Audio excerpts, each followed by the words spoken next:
முன்னாடிலாம் வந்து எனக்கு பெருசாக ட்ரெஸ் பண்ணிக்கணும்லாம் இன்ட்ரெஸ்ட் வந்தது கிடையாது.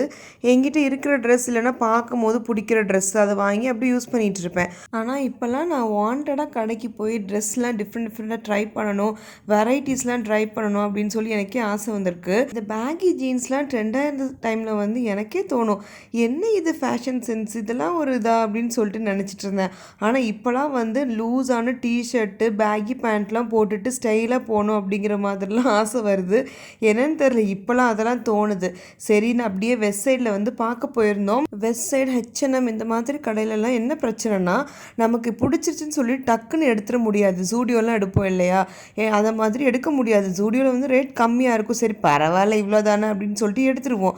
ஆனால் இங்கே வந்து 2000 3000 இருக்கும். டக்குன்னு நமக்கு பார்த்த உடனே எடுக்க முடியாது. பிடிச்சிருந்தா கூட ரொம்ப யோசிப்போம், இதை வந்து எந்த அக்கேஷன்ஸ்க்கு போடலாம், இது நல்லா இருக்கா, நிஜமாவே நல்லா இருக்கான்னு 4 பேர்கிட்ட ஒப்பீனியன் கேட்டதுக்கப்புறம் தான் எடுக்கவே தோணும். அப்படி வந்து எனக்கு டிஷர்ட் ஜீன்ஸ் எதுவுமே வந்து பிடிக்கல. சரி கொஞ்சம் வெஸ்டர்னாக இல்லாமல் இந்தியனாக போகலான்னு சொல்லிட்டு கொஞ்சம் ஃபெஸ்டிவ் வேர்லாம் வந்து ட்ரை பண்ணிகிட்டு இருந்தேன். அந்த ப்ரௌன் ட்ரெஸ் ட்ரை பண்ணும்போது என்னோட ப்ரெக்னென்சி டம்மியை பார்த்து எனக்கே ரொம்ப கவலையாக இருக்குது, எப்படா போகும்னு இருக்குது. சரி அதெல்லாம் இருக்கட்டும், அங்கேருந்து கிளம்பி லுலு ஃபேஷன் தான் வந்திருந்தோம். நான் நினச்சேன் லுலு ஃபேஷன் வந்து ரேட் கம்மியாக இருக்கும்னு.